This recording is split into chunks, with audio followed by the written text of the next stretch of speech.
Hey, welcome back to the Blue Collar Off-Road Podcast, episode 89.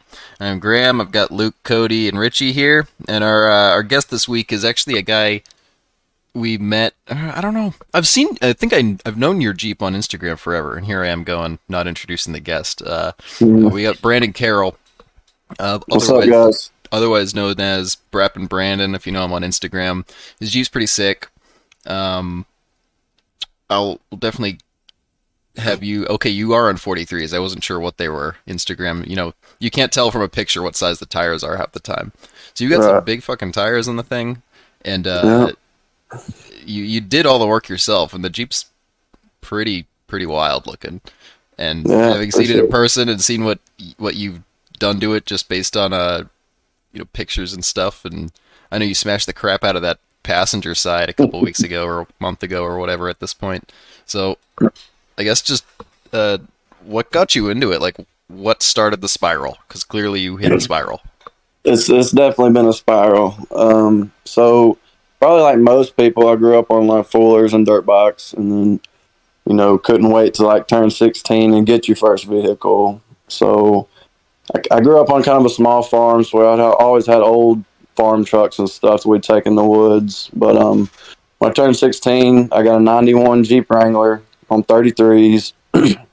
Open 30 Dana 35 in the rear, just a stock Wrangler basically on 33. So I wheeled the crap out of that thing all through high school, and that's kind of pretty much what started my love for kind of like the off-road world. And as you said, it kind of spiraled from there.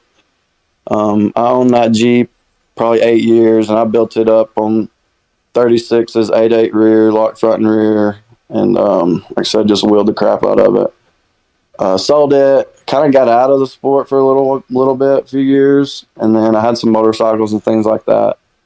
And then I ended up trading one of the motorcycles when I had my little girl. So I traded one of the motorcycles for the Jeep, the blue Cherokee I have now, and then just slowly started building it up on tons, and it's to where it's at now.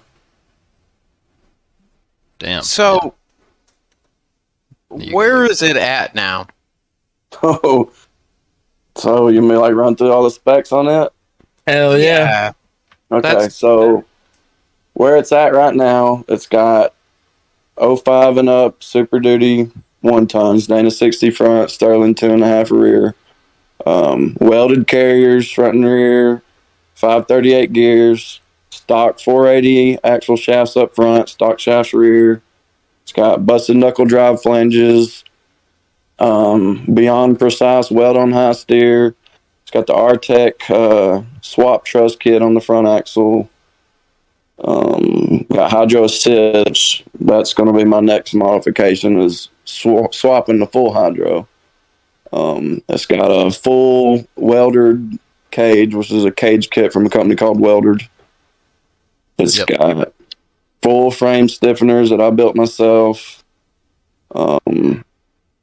See, it's got Corbo suspension seats, PRP harnesses, all custom mounts that I made. And then I made my little girl, she's 4, I made her own custom seat bracket that kind of did away with the rear bench and centered her seat, just the one in the back. Got her own PRP harnesses. Yeah, that's pretty much it. Just the basic 4.0 AW4. It does have the Rubicon 4-to-1 transfer case in it. Custom drive shafts I built myself, so kind of see where the trend's going. It's a lot of stuff that I built myself, so Yep. keep it on the cheap. Now, Go ahead, Cody. Okay, so thank you. When you first started, when you first got the Jeep to the point of now, was there any steps along the way that you wish you skipped, that you honestly you wheeled it for like a week and then just planned to go bigger? Yeah, so like when I first built the Jeep that I have now, it was on 33s when I got it, and I had a 4.5-inch Rubicon Express lift on that, and that was it. It was stock other than that. So I'd actually planned originally on just building it stock axles, like 37s. I had 37s on it. I had gotten rid of the 33s and put 37s on it. I'd planned on 3-linking it and keeping the stock axles at first. And then I stumbled upon the '05 Plus Super Duties, which I knew that was the axle to go to out of the junkyard axles. So stumbled upon them. And I was like, you know what, screw it. I'm not even going to waste time on the stock axles building those. I just wanted something that was almost bulletproof, that I could take my family out wheeling in, do hardcore wheeling, and not really have to worry about snapping a Dana 30 shaft or anything like that, So, but whenever I first put it on tons, when I say budget build, I mean I kept the stock 373s in the junkyard axles starting out. I wheeled it like that a few times. Welded carriers, like I said before. And I traded, got a lot of stuff secondhand, traded for stuff. And when I say cheap, I'm still running the brake pads that I got that come with the junkyard axle.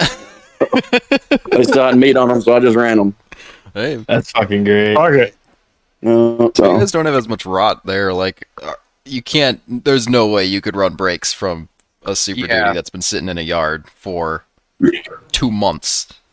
Yeah, the axles actually come out of Florida, so that's probably why they were sitting out, outside, but they weren't bad. Blasted the calipers and ran everything like it is. Nice. My axles came out of a Power Stroke, I believe. I'd have to ask Tyler again, but they had 410s in them and everything. Mm-hmm. I had 3 brake calipers seized to the point where if you put pressure on them, they would not do anything. No. Yeah, I mean, at this point, it's a yearly thing for me. One of them will seize. Yeah. Really? It's ridiculous. I guess I just got lucky with my factory calipers. It's the area, too, because when I put my swap in, I was living in New England, and the Jeep would, not intentionally, but it did see salt, because, that's just the thing up there.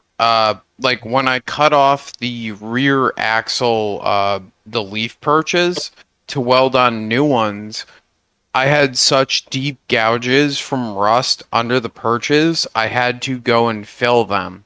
Wow. Before I could weld the new stuff on. So before this Cherokee, you had another Jeep that seems you rolled over. You want to tell us a little bit about that? Yeah, so that was my first Jeep, the Wrangler.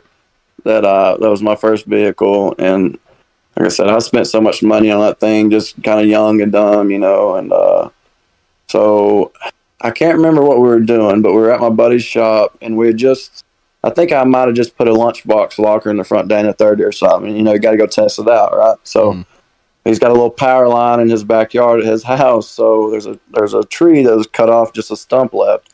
So I'm flexing it up on this little stump. It kept going, and eventually got to the point where it's kind of teetering, and it just kind of rolled in his backyard. So that's what that was. It wasn't nothing crazy like any off-road trails. I was just in his backyard testing out the Jeep after a locker install.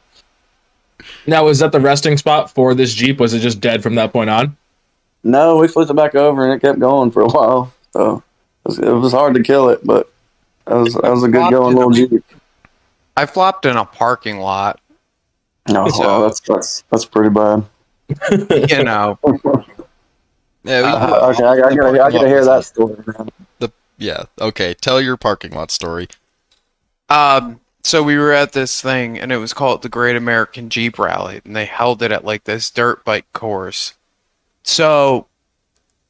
Or was it the Great American? Okay. First off, no, it's Go Topless Day, Munson, Massachusetts, and it's at a hill climb, which is not really it's a motorcycle club that has a hill climb in the backyard. Go ahead, Luke. Now you can finish. Okay, I'm sorry. It's been a little while since I did that, and whatever. So they've got the parking lot, and then they've got a fence that separates the parking lot from the bottom of 3 hill climbs. And there's just this big rock there, and, well, you know what happens when you've got a big rock in front of everyone. You got to go and try and crawl over it. So I had this ZJ on a Dana 50 10.5 that had been chopped and was a fugly bastard child nicknamed Ducky. Well, I got up onto it, and it kept wanting to go, but it wouldn't go the full way, so I kept hitting it harder and harder. And I got up onto it, the belly diffed out, and I had the steering wheel cut to the driver's side, and it just kind of caught and spun itself off of the rock onto its side. That was not my brightest moment and ended up hurting pretty good. Yeah, because you had those fucking 3-point harnesses in there. Those the stupidest things ever. What's a 3-point harness? I know. It's a 5-point without the side harnesses. So it's useless. Terrible. Oh my god. Those were terrible. Shortly after that, I went to PRPs and a Corbeau set of seats, and I bought them. I went through Justin Flowers is the guy's name, and I got them sized literally to like my ass and my girlfriend's ass. So the passenger seat in my Jeep is bigger than the driver's seat. Hopefully, you'd hope so. I'll see what you can. I'm built like a triangle, so it's not because she's fat. She's like 110 pounds and 5 foot. So I was just thought you were saying she had a big ass. But. So I see you pulled a Colin Bates at Hawk Pride Mountain. You ripped the fucking knuckle off. What happened there? That's probably the worst experience I've had off road. Like one of them, I would say that was a rough day. Now, was that because of the? So you're running 1480s with 43s. How often do you blow those things up? Believe it or not, that was the first one I've ever broke. Huh. That was the stock shaft that came with a junkyard axle. So who knows? It might have been from 05 factory. I don't know. I think the U joints are probably just corroded into the axles. Probably why I haven't broke one yet. But so I was just doing dumb shit, taking hard lines that I probably shouldn't be on, like always. And there's a rear steer lightweight buggy in front of me. We're on a trail. I think it's called Merlin's. That was the first time I'd been there. So it was almost at the exit of this trail, and then there's kind of like it splits around this tree and goes two ways. Well, the left side's like almost a straight up slab that's really undercut, and then the right is still a hard little climb, but it's the easier route. So the buggy, being rear steer, goes to the left side, climbs right up this little vertical slab. So I was like, well, shit, I'm going to try it, And had my wife with me and my little girl in the back, like usual. They always go with me. And so I pull up to it, and so my passenger front is stuffed, so my left front is drooped out, it's flexed out real bad. So my driver's side tire undercut, trying to climb up this slab. My tires folded over into the rock, and I heard it just let go. So I was like, shit. So I knew what had happened as soon as it did it. So I backed out. I got out and I looked at it.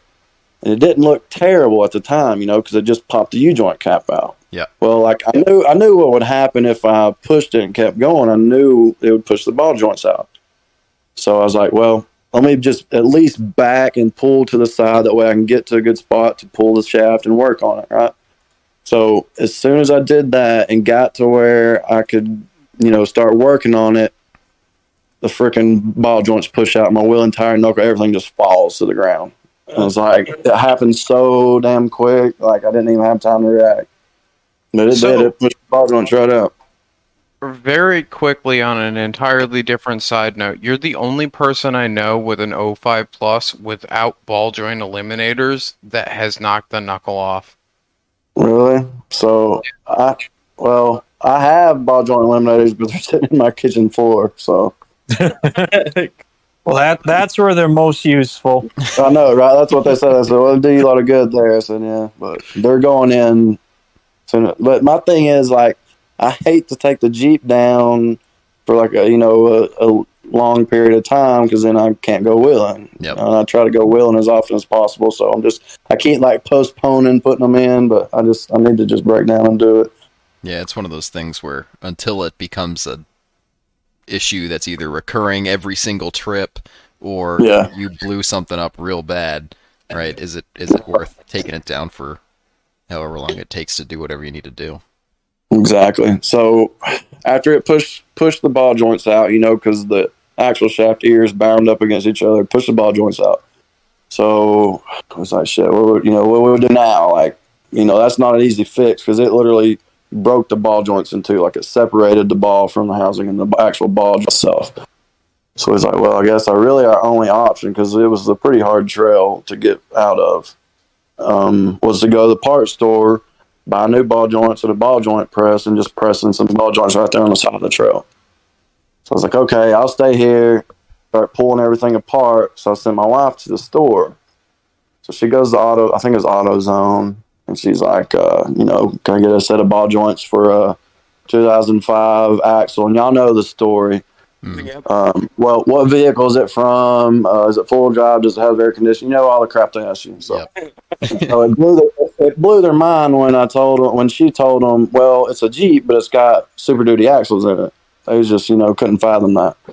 Yeah, you can't even tell them that. You just have to tell them, right? This is for an 04 or 05 Ford Super Duty F250. That's no more questions. Like, you pick a motor. I always tell them to just, pick your favorite motor, right? Because it doesn't matter. Exactly. So she gets the ball joints that the parts guy gives her, right? She comes back and it's completely wrong set of ball joints. I'm like, doesn't anywhere near what the same axle. Jesus. And she even told me, she's like, I told this guy if he gave me the wrong parts, my husband's going to kill me when I get back. So.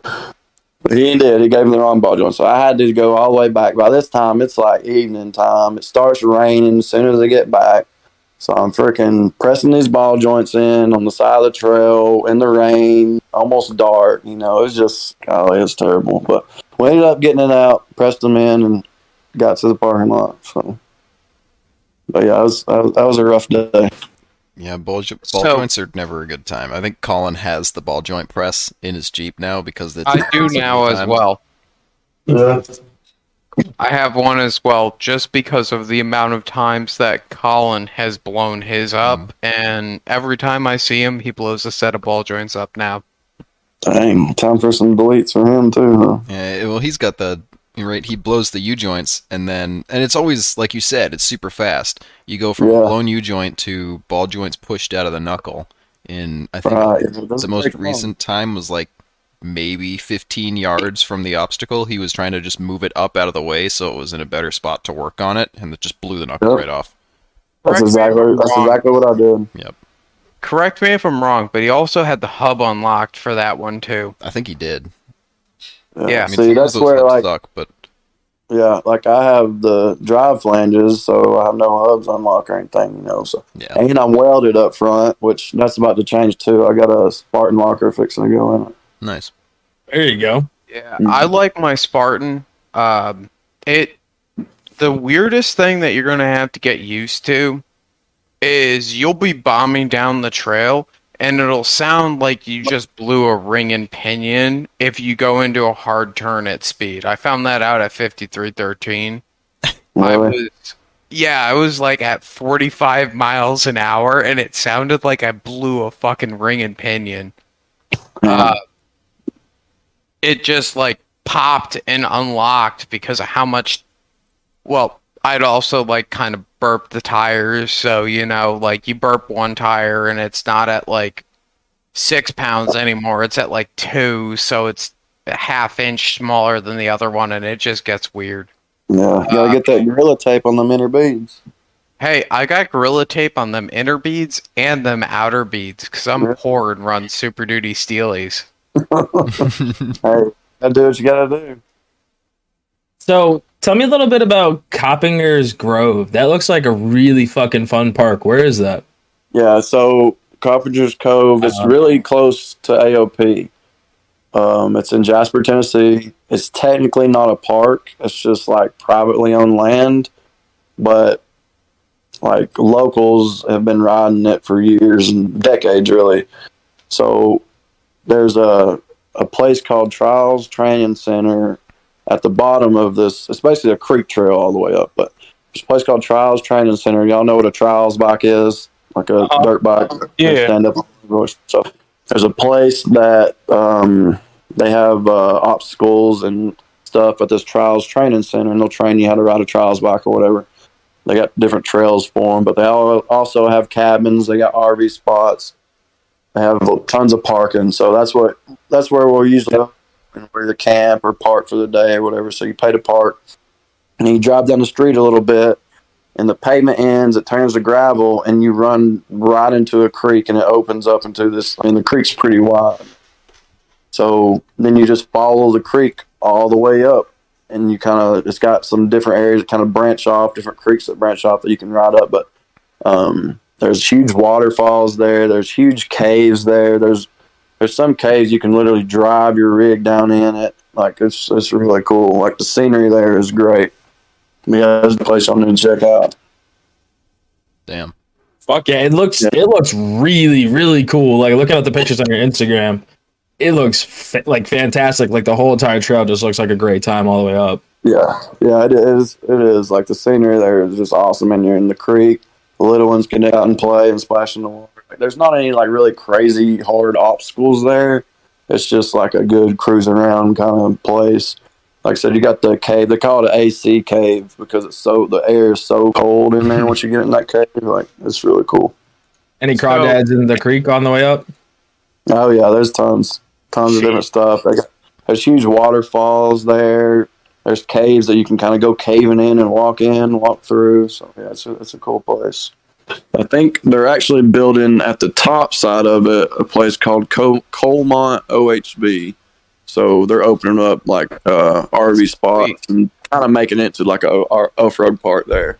Fuck yeah, that's pretty cool. Yeah, Really excited to go to Beasley's Knob. That's over a little bit closer to me, but it shouldn't be that far from you either. I was told to go there, though. If you're on 40s after it rains, don't go when it's dry because you'll be bored out of your mind. Yeah, that's the only thing I've heard about that place. It's not like super hard, but No, but like from my understanding, it's 45 minutes from the house, so it should be about the same for you. yeah, that's not bad, man. So going back to the Jeep really quick though, do you have any regrets in the build? So I think knowing what I know now, I'd probably just go full hydro steering right off the bat. Like that's the only thing that I like keep having issues with is my hydro assist steering. So if you know anything about the '05 Super Duty, it's got tons of steering angle, right? Yep.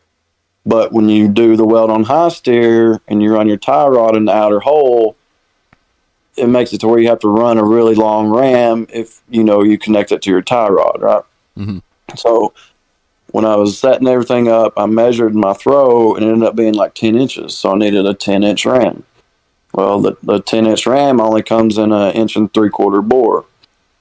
So when I was using my stock pump and the stock reservoir, it would just, at full extension of that big 10-inch ram, even though it's assist and everything, it would push the fluid. It would suck the fluid down so much the pump would start to cavitate and everything and whine. And then when it fully compressed, it would push fluid out the reservoir. So really, the ram is almost too big for assist. But I went with a PSC pump. I put in a external reservoir, a bigger cooler, try to get some more capacity of fluid in it. But it's still just not really adequate. It's never been like super fast steering. It's kind of slow. It's more powerful because it's a little bit bigger bore. Mm-hmm. But I think in hindsight, I would have either tried to make 1.5 by 8-inch ram work, just kind of mount it on my knuckle in the drag link hole, the rear hole. Yep. But in all reality, I wish I just went with full hydro right off the bat because that's gonna be my next upgrade. I'm saving up for now. Just full hydro and don't worry about it. Hopefully that doesn't come with its new bucket of nightmares and then your answer changes because I hope after that whole 10-inch RAM bullshit, hopefully this does the trick for you. That's actually like really good to know because I used to have 99 to 04 50, so I had the roughly 8 inches of throw. So I had an 8-inch RAM and it was 1.5 inches, and that's what I'm running on the 60 now. But I did know that they have 10 inches of throw, right? So I sort of just centered it as it was and left it. And I was debating whether I got a 10-inch RAM and just kept with that. But Yeah, I'd Sounds like probably stay away I from it. wouldn't want to do that. Yeah. Huh.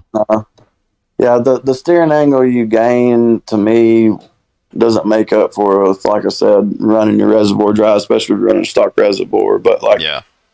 to me, if you're going to want to run assist, I'd probably get an 8-inch and just move it to where you mount it on the knuckle, but in the hole, for the drag link. Hmm. That way you can get your radius, but still use the smaller ram. So, on that note, something I noticed that was really interesting because I'm running an '04 axle compared to the '05 Plus that Jonathan from Trail Trash is running. I actually ended up having a better turning radius than they have between the Mailman Jeep and the green Jeep that John wheels. And he's got an 8-inch RAM on there. I wonder if there's something mathematical that is different as far as when you're getting into like Ackerman angle and all of that weird stuff that Yeah. actually causes my 8-inch RAM to throw more, or if it has to do more with the fact that he's got the spacers in the rear, so the drag or what is it? The scrub angle is different. Mhm. I'd say probably more like what you referenced to at first. Like once you put the weld on high steer, it pushes your tie rod hole out so far, and ideally to match perfectly with assist, you want the distance between your steering sector shaft on your steering box, and but the distance between that sector shaft and their pitman arm, you want that equal to your ball joint pivot point to your drag link hole, and that matches your steering perfectly. But whenever you put that tie rod out in the outer hole, you have to compensate for that because it has to be out that far to clear the diff cover with that kind of steering radius. Hmm. So if you just do an 8-inch, it's not going to turn as far if you mount it to the tie rod. If you mount it like in the drag link hole, and it'll work a little bit better. You get a little more turning radius. So that would actually kind of make sense because I'm running a slim, like 99 to 16 cover from Rough Up with my mount welded to the diff cover, and due to the fact that I think that the ball joint radius and the radius of the pitman arm are really similar. I think it's like within 3/4 of an inch. I bet you that that's probably the answer. Yeah, I'd say probably so. But yeah, that's how mine's mounted too, off a diff cover to the tie rod. But like I said, I've got good steering, turning radius just because I utilize that 10-inch RAM, but it has its flaws in the other areas, so. It does. And I've got a 1.5 by 2.25 RAM set up on mine, and it's an 8-inch. I don't run into the same issues except for when I am trying to turn. If it is very bound up and the nose is like very far in the air. It's Oh, what was that? it's hard to turn. Is that your issue? Yeah, it gets really hard to turn, but only if I have the Jeep past a, say, 37-degree angle or 40-degree angle. So, like, where I'm basically facing vertically up, it starts to be a real issue. Otherwise, it's good below 35 miles an hour. After 35 miles an hour, I feel like my steering gets slow. Yeah, that's what mine does. Like it just, especially at low RPM. Like if I'm like, just at idle, trying to turn. Like if I'm cruising down the trail and I let off the gas and I want to try to turn, it's kind of fights me a little bit. Like it's not quick at all. All I think right, just so because of the bigger RAM, your issue, it almost seems like it might be starving for fluid, maybe at a big incline or something. yeah, it's definitely starving for fluid at a big incline. But I'm not at a point where that is a big enough issue for me to be overly concerned about, because I set it where it gets to the low point in the ram. I set it at the halfway stick or halfway point on the dipstick that the factory pump has, and I just don't want to go any more into it than that at the moment because it kind of works still. Yeah. Have you heard of a company called Radio Dynamics? Yep. Yeah, I saw quite a bit from them. Yeah.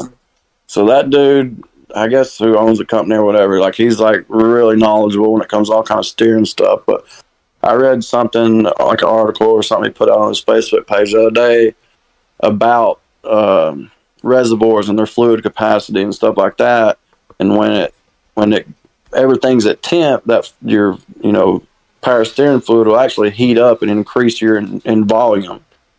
Mm-hmm. So I think he said he did the calculations or whatever, but it's like 1 inch below the reservoir cap or something like that. So what I've always done is turn the tires whichever way will make the ram fully collapse, fill up the reservoir until you maybe have like 1 inch left till the cap, and then call it good. That's good to know. Or not full. Yeah, that way it's pushing all the fluid as much up into the reservoir as it ever will. But you still leave a little bit of room for growth whenever that fluid expands.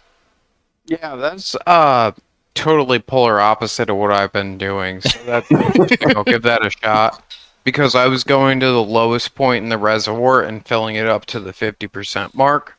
So, well, I'll have to give that a shot and see if it improves my turning radius a little bit. Or not turning radius, but turning performance when I get the nose up. All this talk of hydro assist and such is making me think about my pump, which has been whining more than usual. Can't wait for it. It's gonna probably die on me, and then I'm gonna be screwed. So that's probably swap it. I had so many people ask me because I ran a WJ pump for a little bit, and it whined like crazy. And people ask, "Man, that thing's supercharged." Yeah, that's what I run. They are noisy. They're definitely noisier. I don't know if it's just the shitty remans or what the deal is, but I'm not sure. But I modded that thing, did all the stretched the spring, drilled out the orifice, put the washer in it, and modded it and all that stuff. But it seemed to be okay. But I had the issue out of that reservoir, spilling over. Yeah, that's sort of what I'm dealing with. I don't know if it spills over. It probably does a little of both. I think it partially leaks, partially spills over when it overpressures, and who knows? It's a mess. Yeah.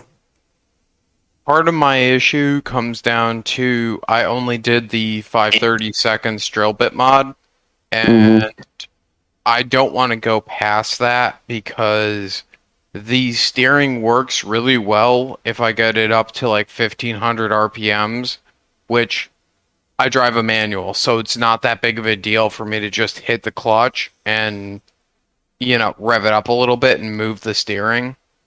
Yeah. I don't know how but you shouldn't have to. That's the whole point of assist, right? Is so you can sort of power through stuff. Yeah, that's true. I disagree, though, because when I had the 35s with the manual steering, I could have it at 3,000 RPMs and it was still terrible. Yeah. Whereas with my, okay, cool. I have to hit the clutch and rev it up to 2,000 RPMs to steer. Well, fuck, man. I'm already hitting the clutch because I'm not moving anywhere. It's fine by me. Yeah, I guess it's been a while since I've had to wheel something without hydro assist, so my judgment is clouded. We're going to need Cody or Richie to chime in on that one. I don't have a clutch. I actually don't have an issue. When you're on the greens, it's real hard to have issues. Oh, shit. No, I'm just kidding. Honestly, I didn't have many issues until recently. Then again, it's probably because my pump is blowing up as we speak. But at this point, I'm just so fucking tired of it. Any minor inconvenience with steering at this point is just bullshit because now I'm just making the trail fucking harder than it has to be. So. Yep.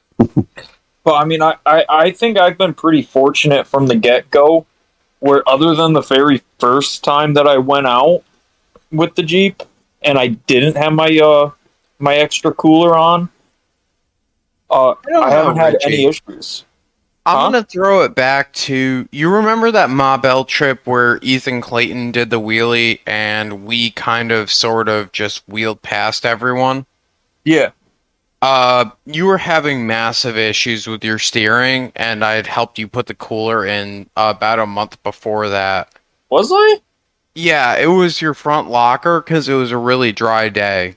So you Oh, were yeah. fighting when we got into like Diff Dragger and the other obstacles up there towards the rear of the trail. Um, I don't know if it was a heat issue or what, but your Jeep was definitely struggling with it. And then after we sat and chilled at the top, and I think that was the week that we spotted Mark up as well. Yeah. But I When- will say that day, my Jeep was also just running really hot that whole day, too. That might have been a factor too.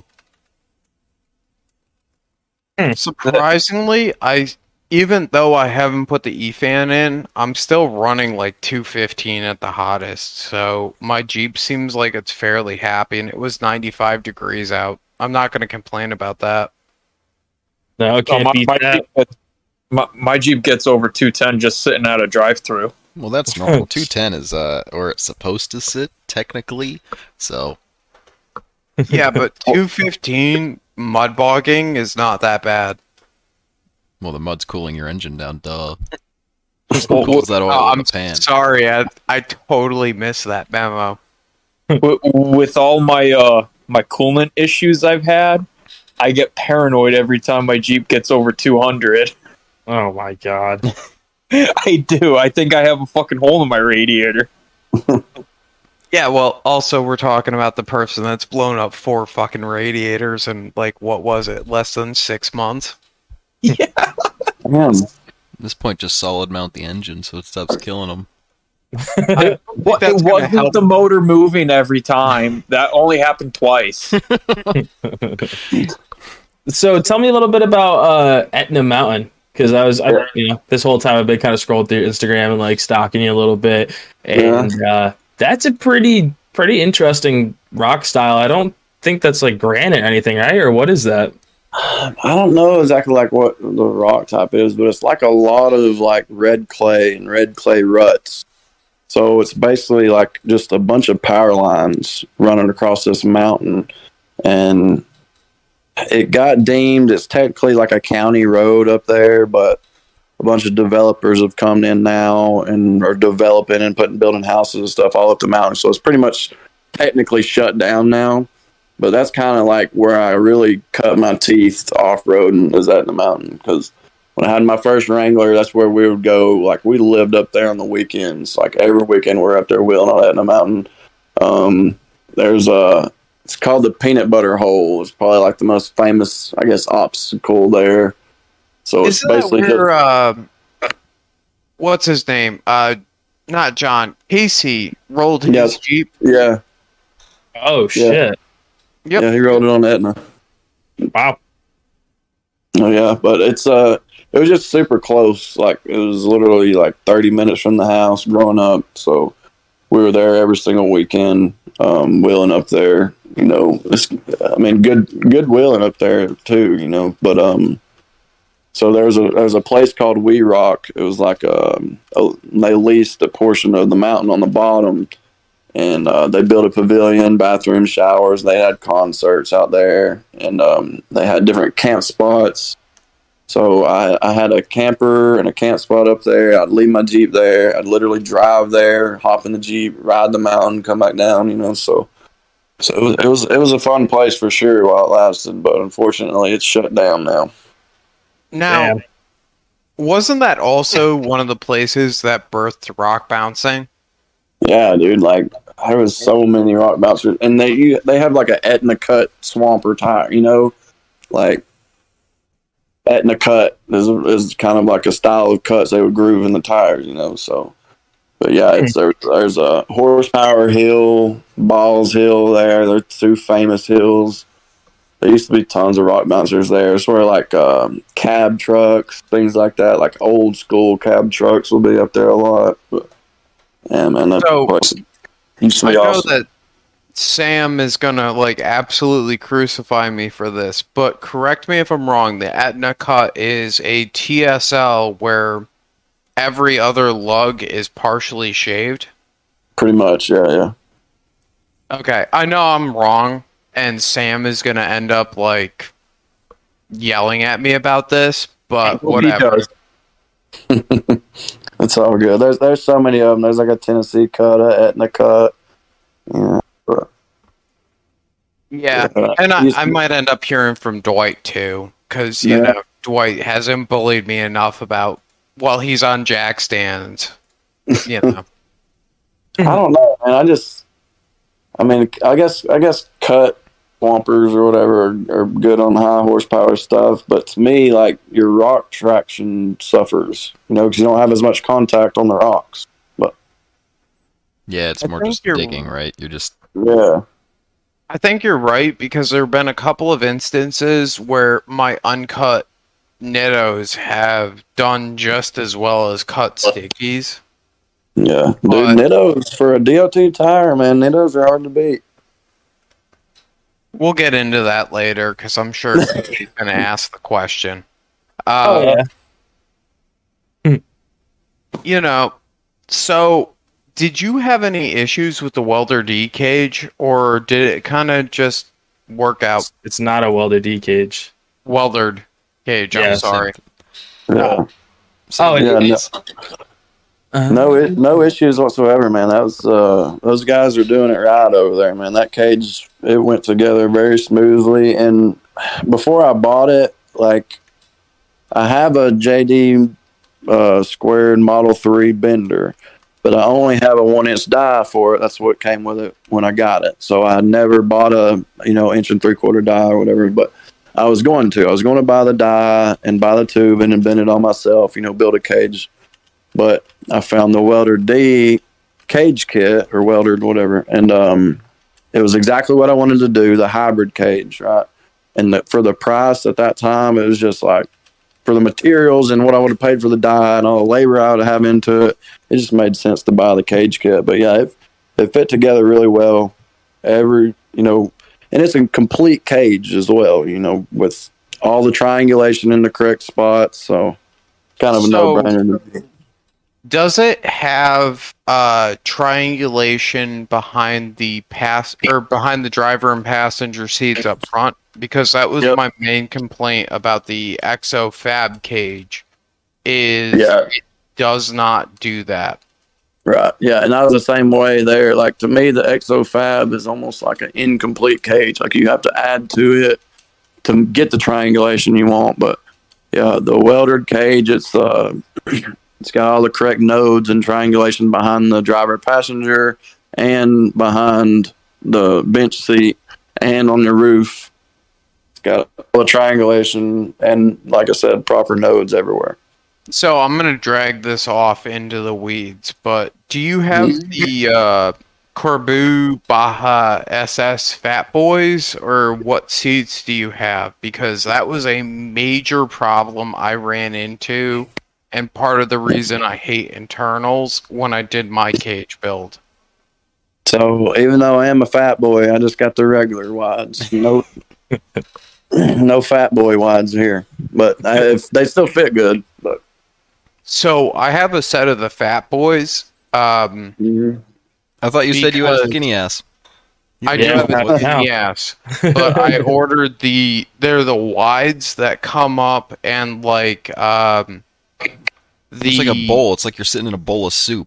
I've sat in this Yeah, thing. you're almost sitting in a bowl. Your armrest are at like a 45-degree angle, basically from the top of the seat down.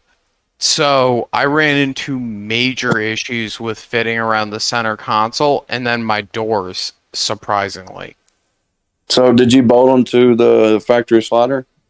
No, I actually have mounts that are welded into the slider supports and the unibody at the trans tunnel to mount my seats, and I mounted them lower than factory. And I put them at an angle on the driver's seat. and kind of the passenger seat a little bit, but just to be able to comfortably fit with my long arms and my weird legs under the steering wheel. Otherwise, I could not get them to be at a comfortable position unless I angled them back, or I would be too close to the roof if I didn't angle them back. Yeah, I got you. That's kind of what I did. I did, custom mounts for my seats as well.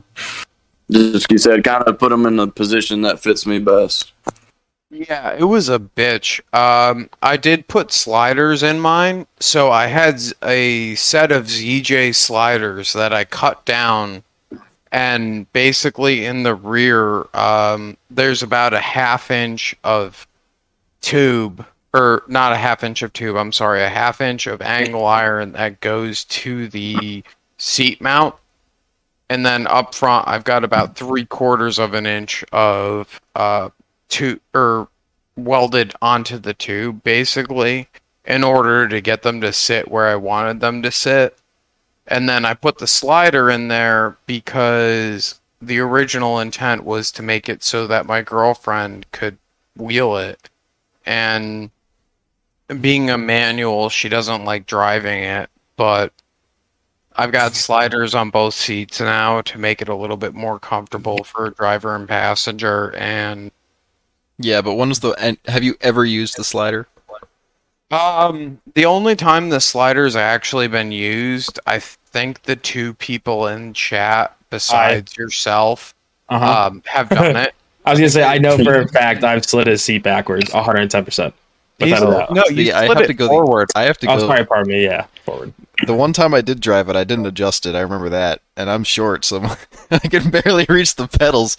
We're going with the stupid thing. It was a good Yeah, time. well, I'm close enough to height with you, Luke, that I just say fuck it and leave it. No, you have definitely slid that seat around. Oh, no, I have slid the seat around to fuck with you. There's a difference.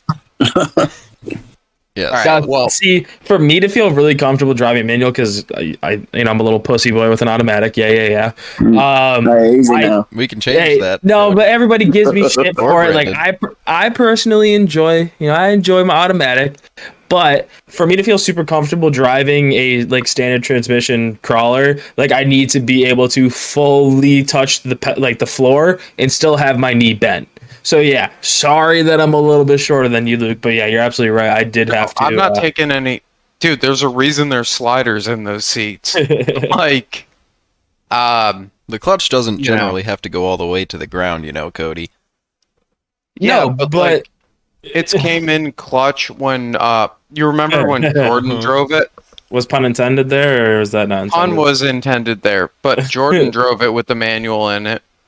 Mm-hmm. So, she's definitely not my height. No, yeah, she's 5'2". I got a question for y'all. So all this manual talk, I need y'all to justify to me why the manuals. I've got a Ooh. very simple answer. It is a ton of fun, and there is nothing that will ever replace loading that thing up to 4,800 RPMs right when you're starting to hear the rev limiter barely kicking in and just popping your foot off of the clutch pedal. Okay, I can dig that. But I got a neutral too, so Yeah, you got a neutral. Yeah, but a I'm neutral always drop neutral isn't fan. the same. It's not the same. It's cooler. You're right. It's way cooler. I think it's only cooler simply for the fact of everybody knows you're not supposed to be doing it, and that's the Yeah. only reason that it's cooler. Yeah, and then on the descents, it's really nice to just grab second or grab first and not have to hit the brake pedal and not deal with the way my Jeep reacts when I hit the brakes is it kind of pushes the rear axle up a little bit and it kind of sucks the front axle down.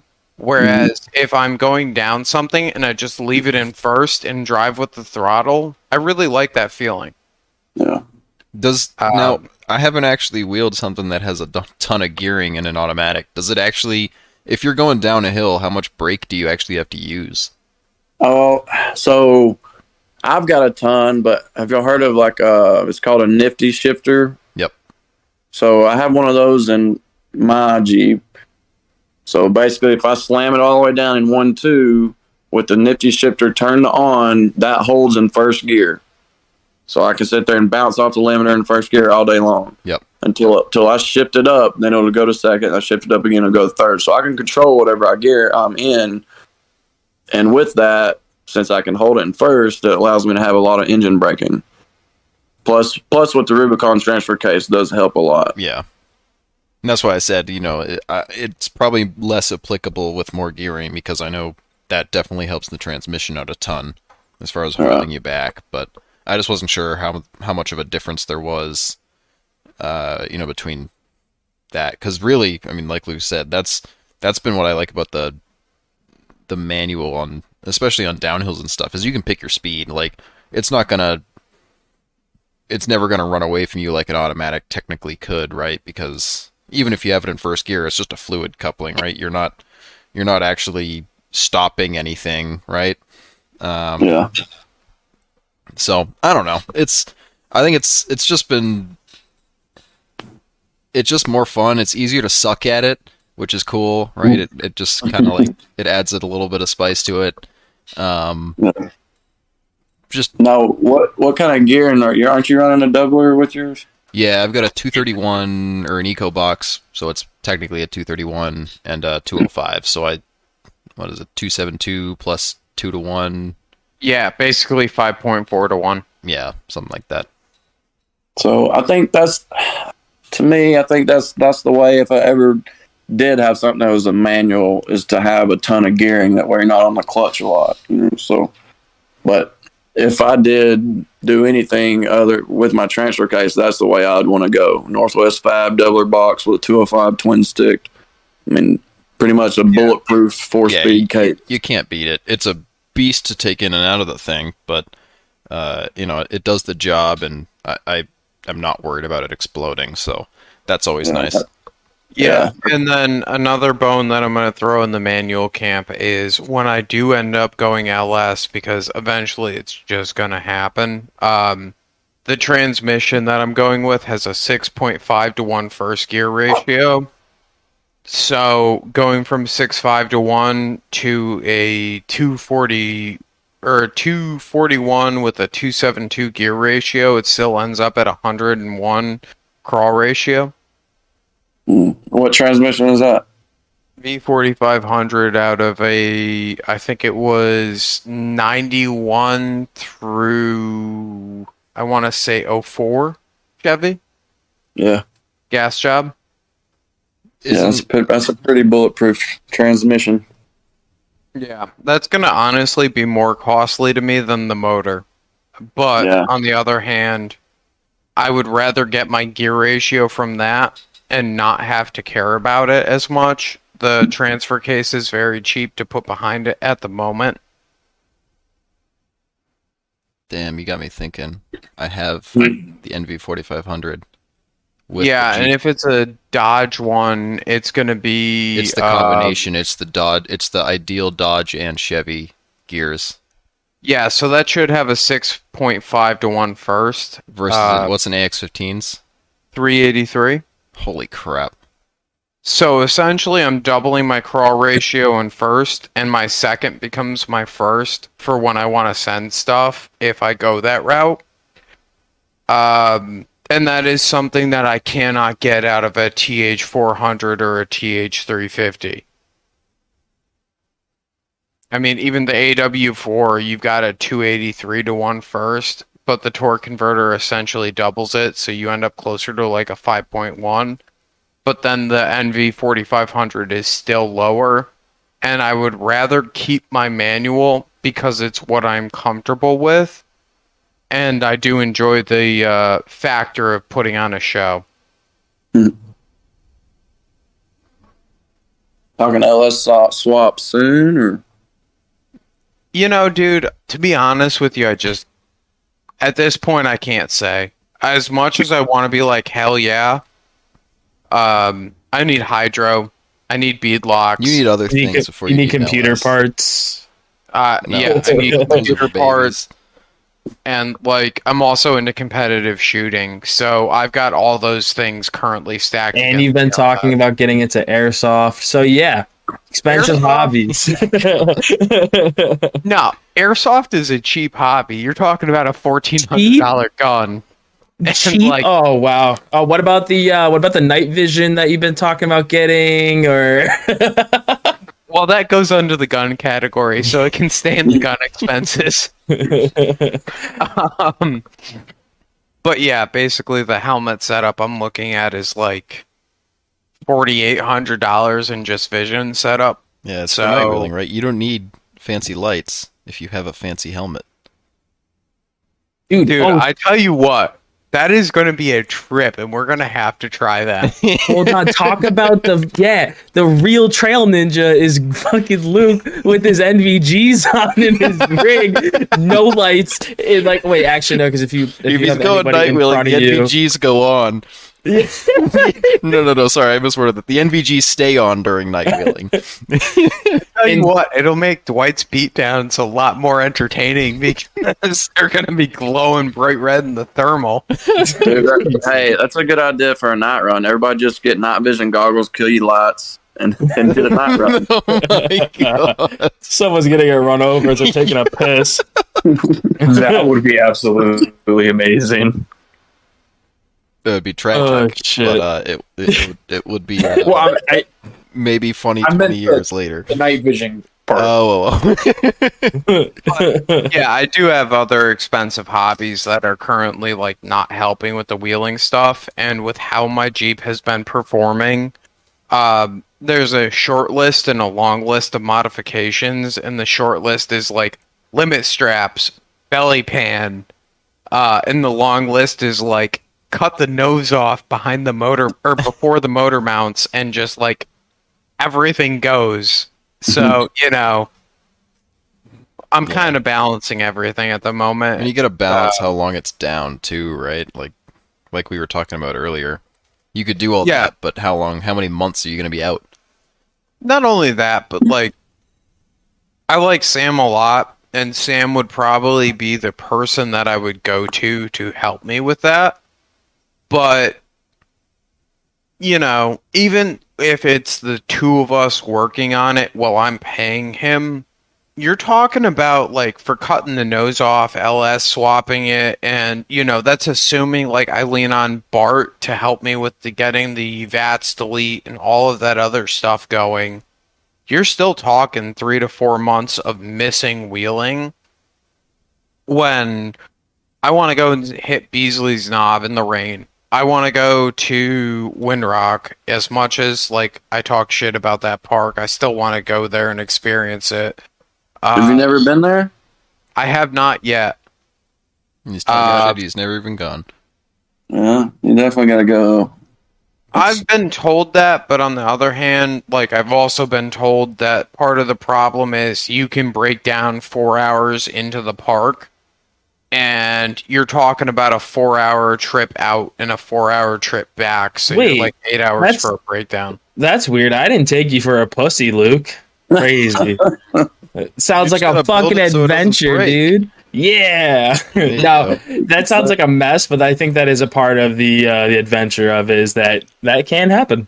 Yeah, I'm man, not that sounds gonna- like a normal wheeling trip for me. I'm not going to disagree too much, but on the other hand, at AOP, you're 40 minutes from the truck and trailer at the worst, and you can get into, from my understanding, far more worse stuff out of the parking lot than driving 2 hours in, hitting a really bad trail, blowing the Jeep up. I don't know. I thought the whole point of the whole benefit to wheeling in the South is the parks are bigger, right? It sounds like you just want abusement parks, which is, we got plenty of those up in New England. I do enjoy the abusement park, and that is the New Englander coming out of me. So you can like make fun of it all you want. I don't really have a good defense other than I do enjoy the abusement parks. No, I get it. I mean, that's why I love AOP too, because you're so close and there's so many gnarly trails, like super close to your truck or trailer. But Windrock, yeah, you can get into those type of things only if you go out that far to those trails. but there's a ton of trails that are relatively close to the parking lot. That Like sounds Rattle entertaining. Rock, Trail 15, all those are really close. I also do really enjoy, you know, I wouldn't, if we were talking about a year ago, I wouldn't have said this, but I enjoyed the anything goes attitude at AOP. Yeah. Especially in regards to the night wheeling. Like, what is it, a 2 a.m. cutoff for that? That's No. crazy to me. Windrock's wide open, and you can ride 24 hours there. You just can't drink on the trails.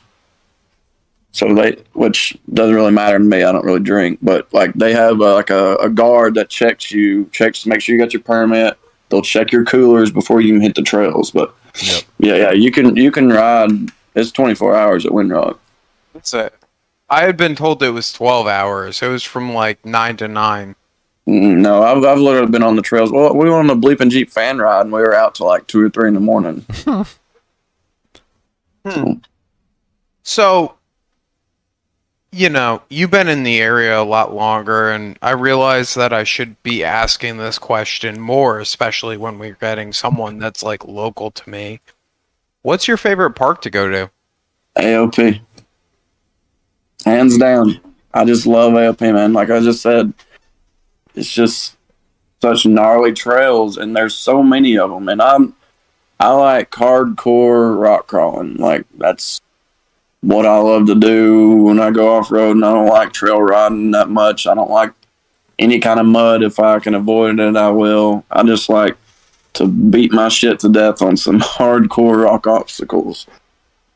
And I like probably putting my Jeep where it shouldn't go, you know, trying new trails, trying harder trails each time we go. So Those are the Plus, fun ones. yeah. Plus it's an hour away from the house, so it's kind of hard to beat. Yeah, I But- totally get that. As far as my wheeling experiences in the South, it's like 5313. I've ran some local, I'm not going to even call them trails, but they're like fire roads that, you know, I've been told that they were badass. They're not badass. Like, I was ripping 35 miles an hour through them. But AOP, hands down, is the best park in the area to me because it's an hour and 10 hour, depending on traffic, hour and 30 away from the house. The wheeling is sick. Like, and I've dipped my toes into, I think it's Trail 41, George Winters, Mouthwash. You hit mouthwash? I hit half a mouthwash. Trail Trash has a video of me going through the entrance to Mouthwash at the gatekeeper. Yeah. That's mouthwash is a pretty gnarly trail. It's pretty damn good. I blew a fuel pump halfway through it, which is just a running joke at this point. It's not even like I can't take it seriously anymore because we're on fuel pump number 3 in less than 3 months. Yeah, don't buy a moto built cell. Yeah. I've got an RCI. I just haven't put it in. I've got the factory tank strapped down in the back hatch. Can't I'm going to be honest with you. That is probably a better setup than the moto built cell. Yeah. Like, I wish I had my factory tank to go back to at this point. I have to I'll trade readjust you. my 2x4 every once in a while, and that's about it. Do not Oh, shit. make that suggestion, Brandon, because I will take you up on that. Dude, you're probably the first person I've heard that don't like their motor built cell. I thought that was the way to go. You'd think so. We've had multiple conversations about how shitty that is for a Cherokee. And just, ugh. I mean, So, they work I have for my- TJs. You have to use the TJ pump. That's the Yeah, short that seems. I got you. I got you. But I have had 2 days at AOP just cut short because I've blown a fuel pump in half. Brooks. The TJ fuel pump is about 1.5 inches longer, so it actually sits against the bottom of the tank, and you can't blow the bottom off of it. And I tried to get a TJ fuel pump, but they did not have one in stock, so I ended up putting in, I forget if it's a 96 or an '01 fuel pump, but it's got 3 metal rods running through the center of it that like hold the base plate on. The plastic style ones are terrible.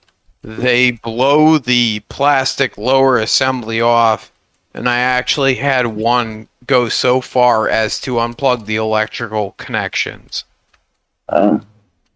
And like, to me that's kind of terrifying because, you know, you've got gasoline and airspace and then electrical connections. I'm so thankful it didn't spark when it pulled apart. Yeah, that's never a good combination. Yeah. So I'll let you know about how the TJ pump goes, but otherwise I would rather go with an RCI with something like a Walbro. I think it's 255 pump. Yeah. 10 out of 10 would rather do that and regret every cent that I spent on this Moto-Built fuel cell. In addition, you've got to deal with the fact that the filler is shitty. The rollover valve is okay, but like on a Cherokee, you can only route it so many ways, and meh. I just ended up pulling the fucking line I had on there off. It doesn't vent too bad, but you can spend your money far better than Moto-Built. I would rather have an RCI cell with a separate out-of-tank fuel pump. Yeah, those Moto-Built cells aren't cheap either. No, dude, I spent I think it was $400 between the mount, the cell, and then the factory Cherokee and TJ mounting setup. Yeah. And it doesn't help, but my Jeep, I have the cell mounted as far back basically as I can have it to try and get some weight over the ass end to help the coilovers a little more. Mm-hmm. And I think it's having like a lever effect when the rear end bottoms out because of how much further past the rear end it is. It's like right up against the hatch. I got you. So it kind of unloads it whenever. Yeah, every time I hit something going fast, I feel like I'm putting more stress on the fuel pump because of how much it's, 10, 12 inches behind the rear axle. Yeah. So, I guess that brings up another interesting question. Wow, I wish that I could English today, but I can't. I see you have leaf springs in the back of your Jeep. Are you planning on keeping them? Leaf springs for poor people, man. That's where it's at. But, I mean, I don't plan on keeping them, but dude, they're just so damn simple and they just flat out work, man. And I think what makes them work so good is the Iron Man adjustable shackles. Like, once I put those on, it softened up the ride. It gave me a lot more flex. Leaf springs just made them work a lot better. So, I don't know. It's just one of them things where it's kind of low on the priority because I got the stretch I want with flipping the springs. And plus, I've got the Rough Stuff anti-wrap plus 2 perches all the way back. So, I think it's like 8.5 inches stretch in the rear. But I mean, they just, I don't know, man. I know a lot of people hate on them, but they work for me. So, what's your wheelbase at? I think like 112, 113, depends on what side you measure. But So, another little spicy bit that I'm going to throw in. I don't know if you heard what Trail Trash is planning on doing, but would you be willing to submit your rig to them for a review? for sure, man, for sure. That could get zesty. Yeah, man, I'd be down for that. Now, going Well, back they to just- the wheelbase thing real quick. That's kind of interesting. It's a little short for a Southern rig. I think 115 is probably what I'll shoot for once I go full hydro and I can push the front end out a little bit more. But the rear, I like where it's at. My departure angle is good. Like, like the shackles hang past the back side of the tire just barely, so like, the departure angle's good. I don't have a rear bumper, so nothing to worry about there. But yeah, I mean, I don't know. I feel like it's a pretty good wheelbase for where it's at now, and especially like Carpenter's Cove, like I was telling you about. There's a lot of tight trails there once you get out of the creek bed into the woods. So, but So I'll probably shoot for around 115 once I finalize it. I'm not throwing shade, but it's interesting hearing that when we talk to the Praters, where if I remember right, we're talking like 117 to 120. Does that sound correct, Graham? Eh, it seems a little long, but I don't know. I know that they're running like fucking rock rods, and I'm not complaining because they do fucking cool shit with them, but it's just weird because I'm sitting at like 109.5 on mine, and I feel like my wheelbase is really short for wheeling in the South. Nah, I mean maybe for the South. I don't know. That I'm at one weight and I'm fine. Like never. I don't think I'd want it any longer. At least right now, I've not hit something that the wheelbase was ever a problem with. At least in New England. I've ran into a couple of times where I've been like, man, I feel like the nose is really coming up on this obstacle. But other than that, and I can't say that like with the 109, maybe 8 inches of stretch would help with that. But I don't know if I want to do 8 inches of stretch on my Jeep as it sits. No, I don't it's think already you do. long as fuck. Yeah. Yeah. I'll tell you, I was on, before I flipped my leaf springs around, I just had the rough stuff purchase, which gave me like 3-inch stretch in the rear. I think maybe I was at like 107 and a half, 108. And while I was on tons, I was on 40s at the time. But I was kind of like you. My front end on steep climbs would feel a little bit light. But once I went to the 43s, flipped the springs, stretched it out, it helped tremendously. Like it doesn't feel light in the front end at all anymore on real steep climbs. And I think pushing my front axle out just those few more inches to get to 115, I feel like that's pretty much like the perfect wheelbase. You're not bellying out on the time, it's not a rock bouncer. I don't need a 130-inch wheelbase to climb hills and shit, Yep. I do. I don't know though, because like, how do I put this?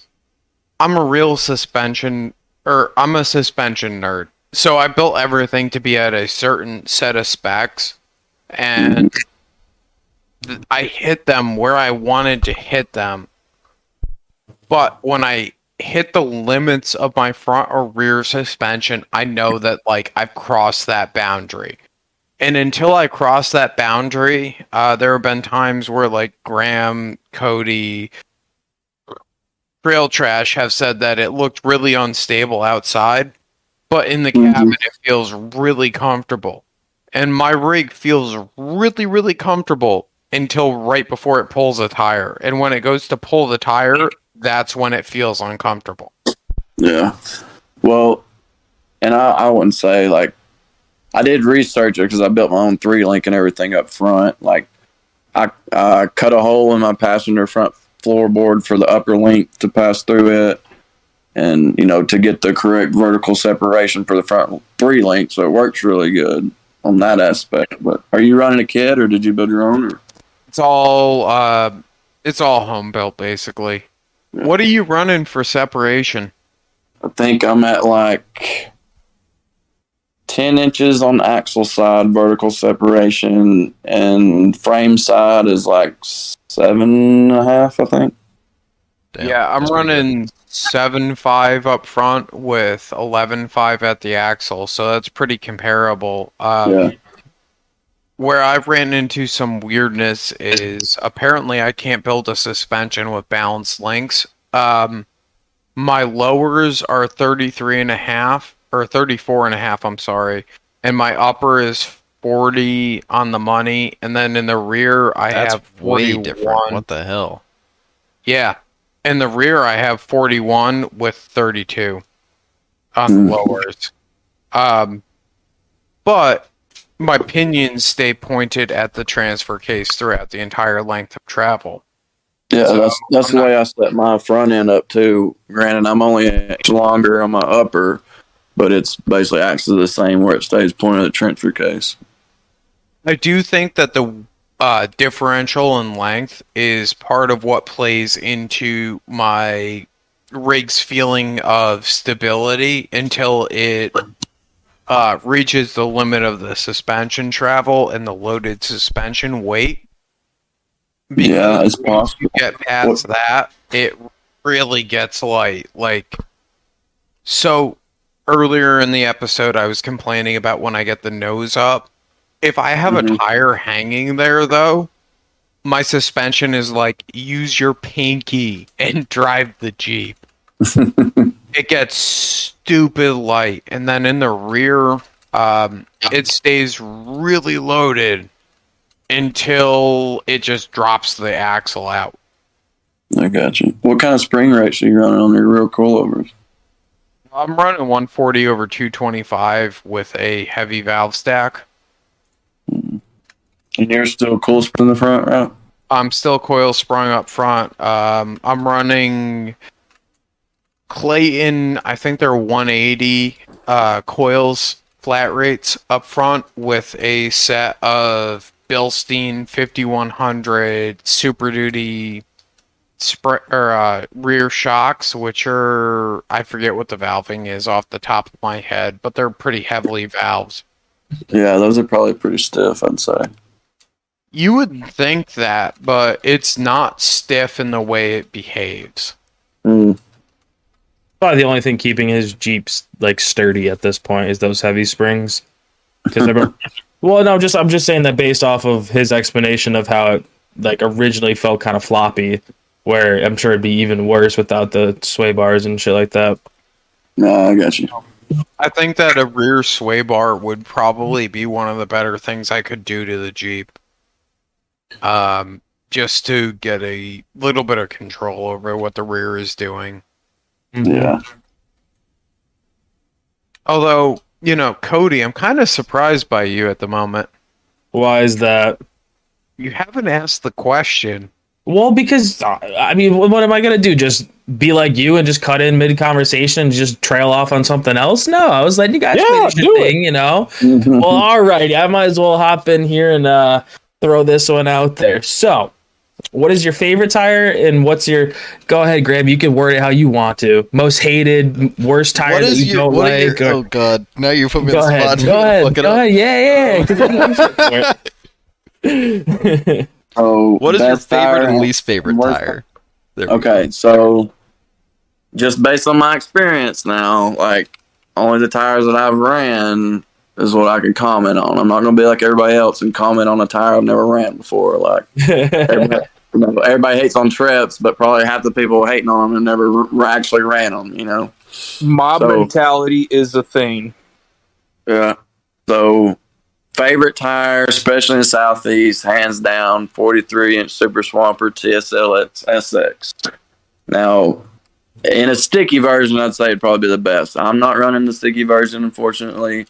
That'll be the next tire I do go to. But even in the bi-supply 43 SXs, the clearance it gives me under my diffs with the 1 tons just is awesome. Because I went from bald reds to some 40-inch Coopers, and then I went for the 43s, and just the clearance and the difference there it gave me under my diffs worked really well. Plus, they're super tough. Like, What PSI are you running them at?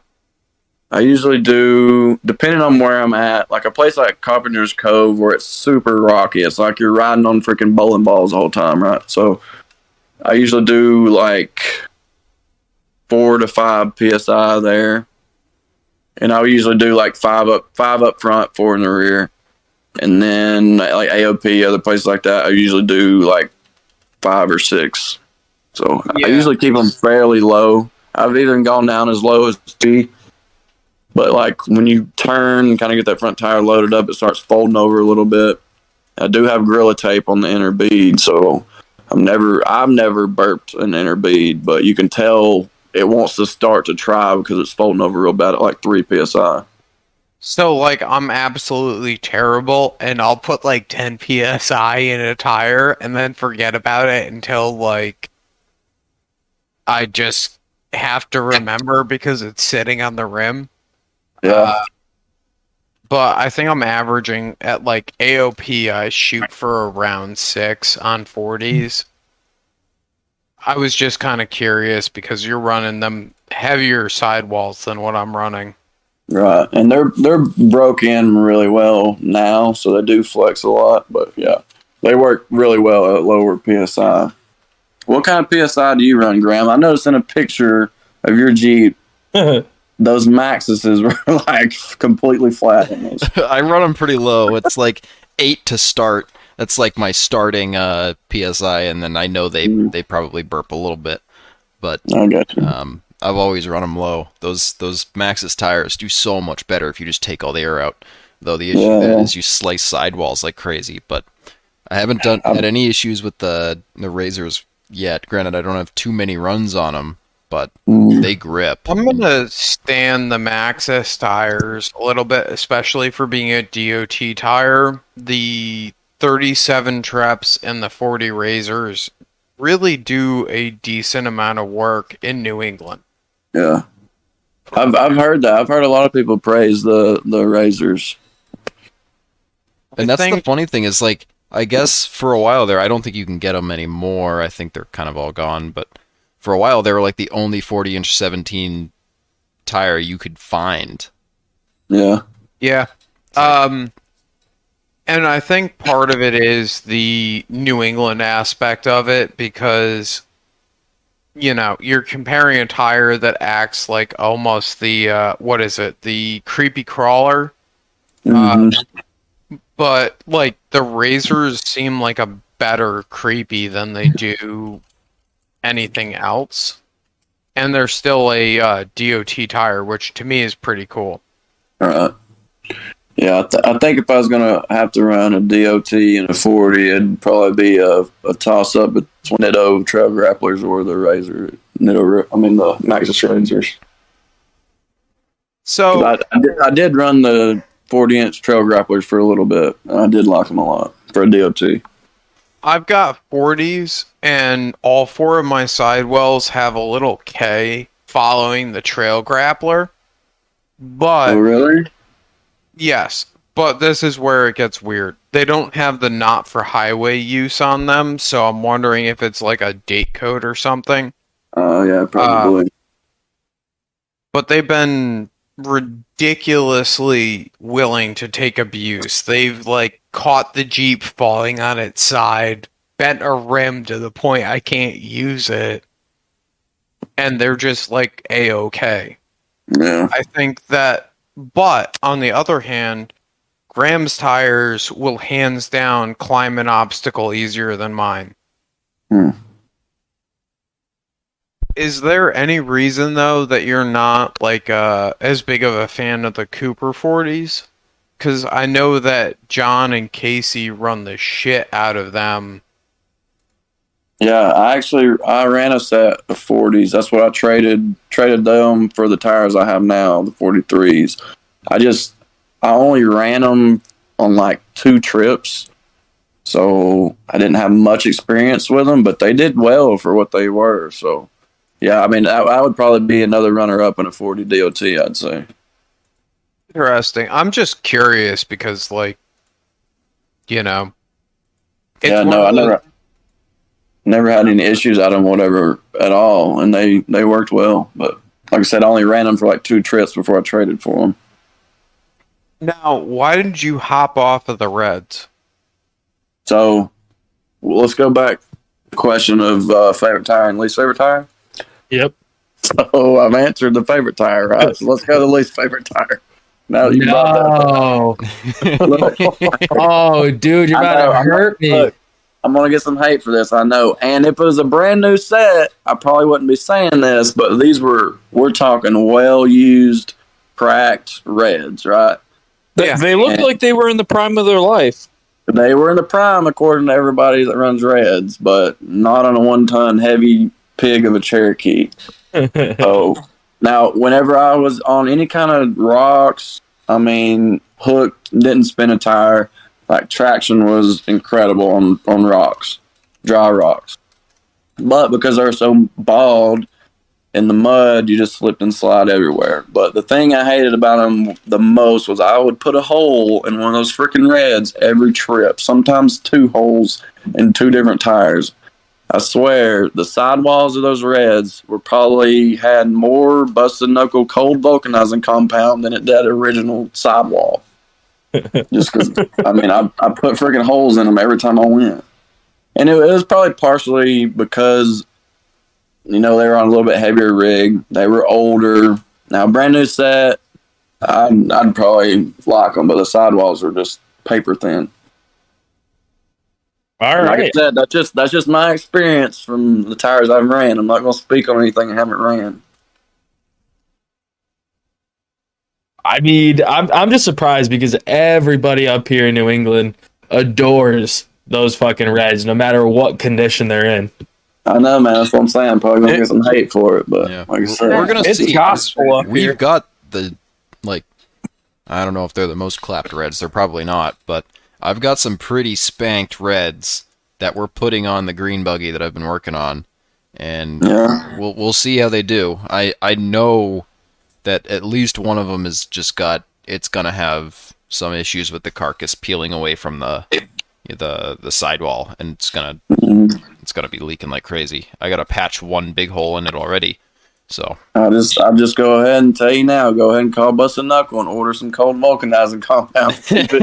that's probably not a bad idea. I may have to go and do that when we're done here. Dude, I got a pro at putting that stuff on. Like, y'all ever put any holes in the tires? Just send them to me. Like, I can patch them, no problem. That's funny. Shoot, reds being least favorite tire. I mean, I guess it makes sense. How heavy do you think your rig is? And without the doors and stuff on it now in the current stage, so I would say roughly 5,000 pounds or 5,200, probably somewhere in that. I haven't weighed it. I want to weigh it, but It's for a 1 definitely ton more than Cherokee, 52. not bad. Yeah, I'm pressing X to doubt here. You think so?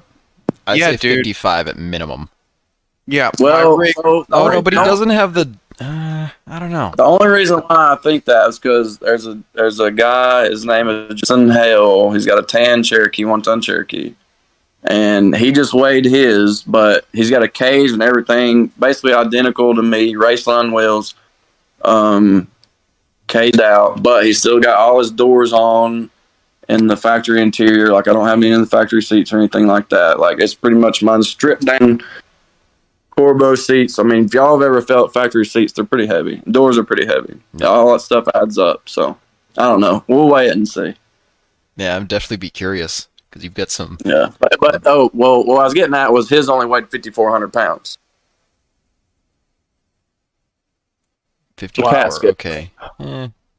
So before I came home without tools in it, and with subtracting my trailer weight, I was at 5,200 with a full tank of gas in it, mine. So I have a hard time, like, with that. You know what I mean? Yeah. I mean, I could be way off, but well, like I said, Like- his is a very similar build at 5,400 with the doors on and everything else. And I'm, pretty stripped down, but I'd be curious to see what it is. Yeah, your 4 doors is almost 150, 200 pounds right there. Right, that's what I'm saying. You talk about a rear bench seat plus your factory front passenger and driver seats. Stuff adds up. Yeah.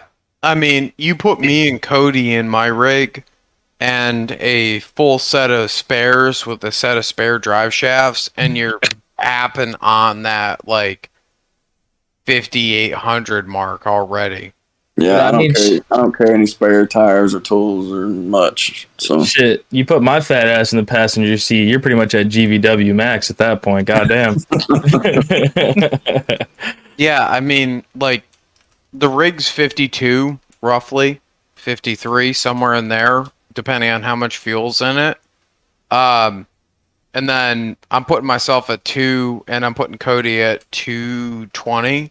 So, like, You're that rig- generous. You're fucking generous. Add another 40. All right, fine. I'm gonna put it at 450 combined weight. Wait, between hold the on. two of us. Did we go to Chick-fil-A before or after I'm being weighed?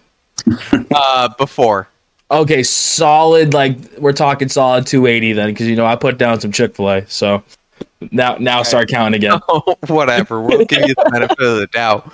But 5,200 plus 450 of passenger and driver weight, you're at 56.5, and then you add in just like the generic tools, including the ball joint press, because Colin can't keep a fucking ball joint in the rig.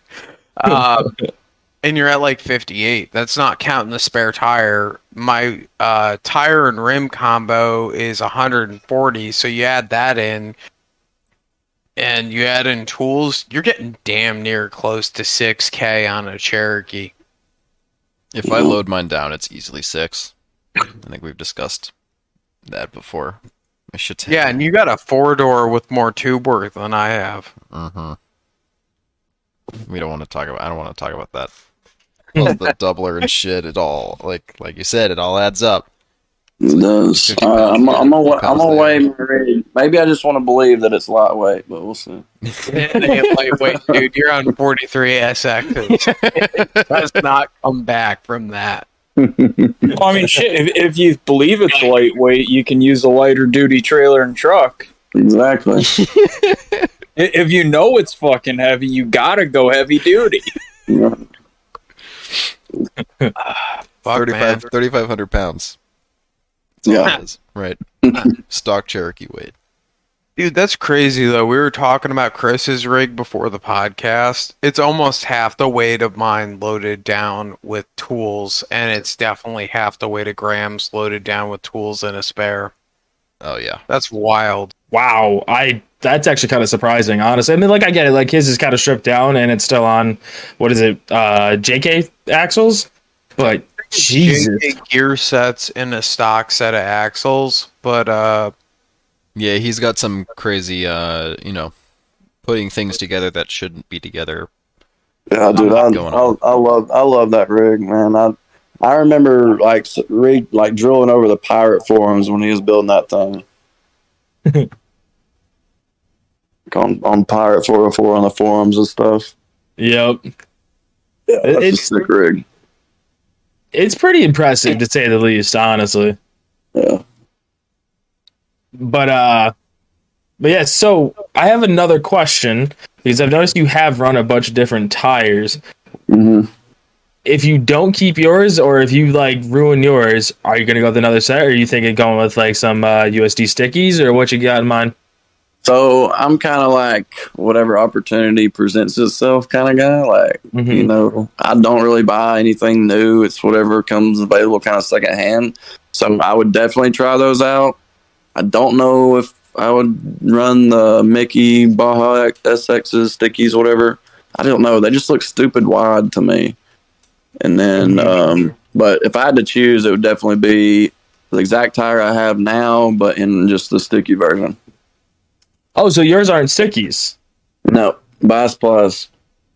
Oh, so yeah, so I could definitely see you going with the sticky set. Then honestly, that makes a lot of sense. Right. Just because, I love the tire. They're tough as shit. They're hard to beat in the Southeast. We're all around tire. Hell yeah. Yeah, you spend time. Now, do you plan on coming up to New England, or do you have any sights on a new property that you want to go to anytime recently? Dude. So I've always wanted to check out Field and Forest. That place just looks freaking awesome. It's a great time. It's nuts. Have y'all been? Yep. Yeah. So that place looks super cool. And then that new trail at AOAA, that Mammoth Trail, Oh yeah. dude, that looks like a damn good time there. Yeah, So, I and- agree. It looks fun. I don't know if Yeah. my shit has any business on it, but Mine probably doesn't either, but like I said, it's stuff I get myself into. that's man. how it goes. Oh, yeah, but you got 43s. There's some big friggin' boulders they've gotten that, from what I understand. Yeah, they are. Just seeing some videos and stuff of people running that trail. But that's like, I don't know, That's what's appealing to me. Trails like that, not just because it's a man-made trail, just because it's rocks, like nothing but rocks. Yep. So yeah, you would definitely like New England wheeling, because I do notice that a lot of Southern wheeling is like clay hills and rocks that make the trail difficult. We're up here 10 out of 10. I'd say a solid 7 out of 10 times it's mostly just rock that makes the trail tough. He goes to LP once and knows everything about Southern wheeling. Sorry, Cody. Well, I didn't hear a word you said, to be honest with you. Oh, it's fun. Dude, that's keep like that. I do think that one of the things that New England has that's definitely different is you're not fighting the mud as much. Like you're having a bad day at Mobile, for example, and I'm not saying like this is New England wheeling, but right at the bottom of loading dock, if that is all flooded out and it's a sticky, sloppy mess, you're probably not making it. Whereas that is the default down here. Yeah. Yeah, it's like AOP in the rain. You might as well just forget it. Dude, it gets wild. Sam's buggy performed totally different going up one set of trails than it did going down a different set of trails when we got caught in the rain at the meet and beat.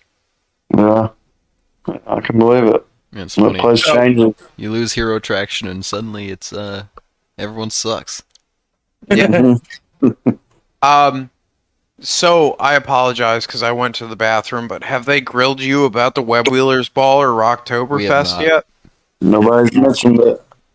So, you know, as a guest on the podcast, we're going to formally extend an invite to the Web Wheelers Ball at Roush Creek. That is starting, I believe, it's Friday Labor Day weekend or Labor Day weekend, and it runs all the way through Labor Day weekend. Okay. And so then, that's okay. That's I think like I'm a already month off from now. work. Yeah. I think I'm already off work that weekend already. Yeah, if you want to make the haul, dude, I would love to. I'd love to check out Roush Creek. That's another place I'd love to check out. I just heard it's like kind of expensive to wheel there. Roush is expensive. It's like $100 or something for the. I think it gets cheaper the more days you do, but it's like you go there and you're like, holy fuck, I'm paying this much to go off-roading, and I can get like 5 days worth of wheeling at any other place, even in New England. Like most of the time, it's like $20, something like that. So you have to buy your membership the first day, and then you have to pay park admittance fees, and then after you bought the membership, the next day it's cheaper, and it stays the price for the following days that you wheel as well. See, the way you make it hurt less is you buy the membership fee online, so that way it's like, you know, you didn't even spend the money that weekend, so it doesn't count. That's what I did, and just break it up a little bit. Yeah. So it hurts just a little bit less. I don't know. I prefer to spend all that and be like, "What the fuck? Why is this so expensive?" And then you wheel like you're gonna get your fucking money's worth out of the place every time, and every time it's been like that. So I'm okay. That's a good way to look. You the more money you spend, the more you want out of it, and Roush Creek can definitely deliver. And so we're going to be definitely getting a solid 3 days of wheeling in there. That's just like the default plan. We're planning to wheel Friday, Saturday, and Sunday, and leave Monday. Yep. Okay. So at a minimum for that trip, we're going to try and hit the majority of the black and red trails at the park. Okay. What's the trail that's like it's nothing but just like a rock field? Oh, fuck that trail. That's Rock Creek. It's cool.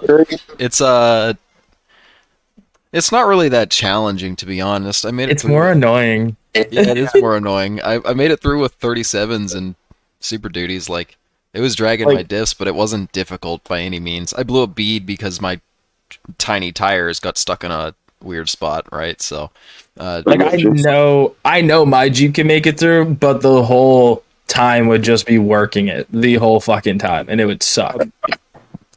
Yeah. Roush has it's fun though. It's cool for pictures. Cool pictures on that spot for sure.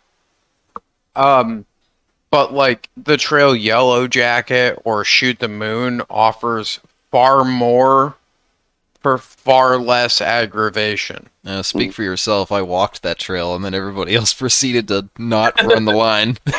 Not even to make the Trail 5 hill climbs, dude. There's like 6 different just rock faces that have plenty for people to play on right across it. I mean, it's probably one of my most favorite parks, and I haven't even wheeled it yet. So you just walked it. It's not counting the Cemetery Spur.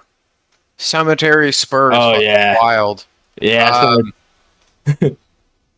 And then Rocktoberfest, we are putting on an event at Good Evening Ranch from 10/13 through 10/17. That's another park that I'd love to check out.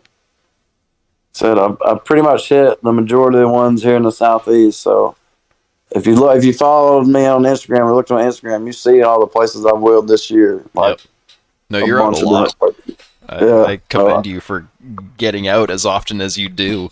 It's a huge commitment, and for sure. I think there was one time earlier this year. I think we went like 6 weekends in a row, different parks each time. That's awesome. Yeah. Well, it's awesome that you get the whole family. Oh yeah, they go with me almost every single time because my little girl, she loves it, and we just go camping and still spend that family time together, but also hit the hard stuff. My wife's there to kind of tame me down when needed, you know. So that's cool.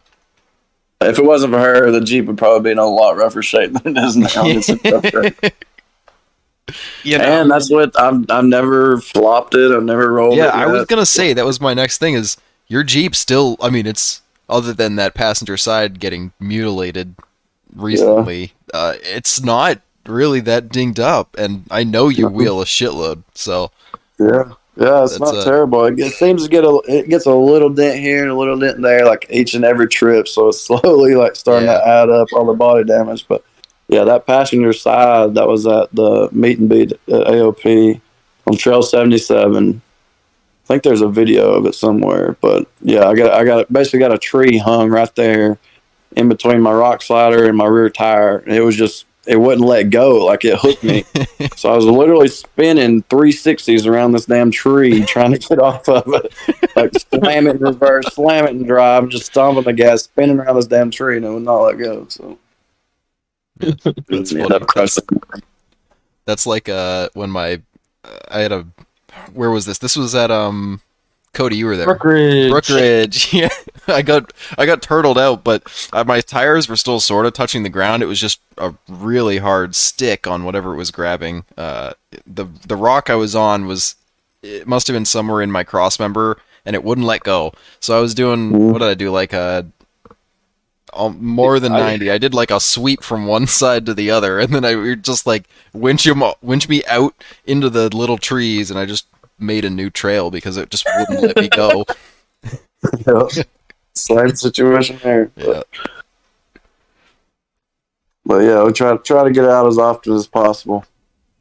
That's why it's so hard for me to have the Jeep down and do upgrades and repairs and stuff, because I've got it to the point now to where got it to the point now to where I just want to go out and just use it. Yeah. You know, that's a really nice feeling to have. Yeah, it is. But I've got a little stock Cherokee I just bought. Well, it's got a 3-inch lift on it, but I'm gonna kind of build it up. Just keep stock axles, mild build where I can still drive it a little bit, so I can have a secondary rig just in case. You know, that plan lasts about as long as the second Dana 30 shaft. Yeah, I know, but it sounds good. It sounds great in your head. Yep. But that's been my daily driver here recently since the diesel fuel is outrageous. So, what are you towing with at the moment? So I've got a 2011 Ford Super Duty Lariat 4-door, full drive on 35s. Is that an early 6.7? Yes, first year of the 6.7, which I love. It's got tons of torque, tons of power. It does really well. And then I've got a yeah, dude, they're they're definitely a well built diesel truck, but and with tons of power. Have you started to go down the dark path of looking at replacing the factory VGT with like an S300? I've researched it some, but yeah, it can get kind of go down that same path. But I've tried just to kind of keep it maintained. It's tuned and deleted, so that's pretty much it. But yeah, I try not to go down that path too much because it gets dangerous, just like the Jeep. But it does. Yeah. Especially because like you can put on a small housing 62 with a minor tune, and that truck goes from, correct me if I'm wrong, but they left the factory at what, 420, 895? Mm-hmm. You start tapping that like 520 range when you do that with the stock fuel system and no other mods, and like, man, that's dangerous. Yeah, it is. But yeah, that's the tow rig, and then I've got a 20-foot bumper pull, just a car hauler trailer, but I mounted a pop-up camper on the front half, and I still got room for the Jeep on the back half. That's sweet, dude. Mm-hmm. How long is your trailer? Because I saw that, and I was wondering the length there to fit the Jeep and that on there. It's 20 foot with the Dove, but the pop-up's kind of smaller. It's a 6x7, I believe, but it's turned sideways. But I had to cut out the front cross member on the trailer and push it out towards the tongue of the trailer a little bit to get it all to fit evenly. But like, I can unhook the trailer from the truck with the Jeep still on it. Like, it's the weight's distributed pretty evenly. That's pretty sweet. Mm-hmm. Because I've noticed that on my truck, I don't know if it comes into play with yours, but I have a 12 F250 6.2. Okay. If I'm going for a long distance trip, I end up loading it very tongue heavy in order to make it so that it tows happy. And I'm just curious because, like, I would think that the camper would be lighter than the weight of the Jeep on the tongue. Yeah, it definitely is lighter, but I think because I cut out that cross member and pushed it forward, that way I can pull the Jeep. Like, I pull the Jeep all the way up till the front bumper or my fair lead off my winch hits the pop-up camper. So it's as far as forward as that Jeep will go. And you really do have most of the weight in front of the axles still, because the engine sits. I mean, I think the picture I'm looking at, you don't have that cross member cut out, but if you pushed it forward a little bit more, you could definitely get that whole front end over, and then I wouldn't think you'd have a problem. Yeah, and that's where it's at now. Originally, I didn't have to cut it out, but because the back of the front tires of the Jeep were almost touching the front trailer tires. Yeah. So that's why I cut that cross member out, pushed the camper a little bit farther forward so I can pull the Jeep up a little bit more, and it's almost, like I said, evenly distributed. So are you sitting down on the helpers when you're going to tow with it yet? Yeah. Like, it pretty much sits on the bump stops almost, so. But it tows it no problem. Mm. So with my truck, like, if I want to get it to tow nice, I end up pulling it forward until I fully compress down onto the helper. And once it's sitting on the helper, 75 all day, no complaints. Yeah, I mean, that's me. I'm running 80 everywhere I go with that thing. Like, running 80 down the interstate, no problem. Oh, God. It's such a nice feeling, isn't it? Yeah, it is. It is. I can't wait to go to Roush. It's going to be an excellent trip, and to any of our listeners, the invite is open. If we have to, we have plans made to split into separate groups, but to keep them close enough together due to the way that the park's set up. So, or just do your own thing, because it's going to be chaos. It's definitely going to be chaos. I can't tell you it's not. That's kind of how the meet and beat went. There's just kind of groups that just kind of branched off everywhere. Yep. Mm-hmm. There's gonna be plenty of people knowing what's what and where to go. I'm definitely gonna try my best to get there. That'll be sweet. Mm-hmm. And if you can't make Roush, it would be awesome to see you at Good Evening Ranch. Wow, I wish I could English today. Well, I definitely want to try to make at least one of them. I gotta go check out some of that wheeling. It's gonna be different for you, dude. It's an excellent like change of pace, and the weirdest point to me is the fact that like Roush is almost easy mode traction. Oh yeah, if it's a dry day, and it's gonna be, I don't know if it'll, I can't say for certain, but it's been a super dry summer. Everything we've gone on has been just so Pure dry. traction.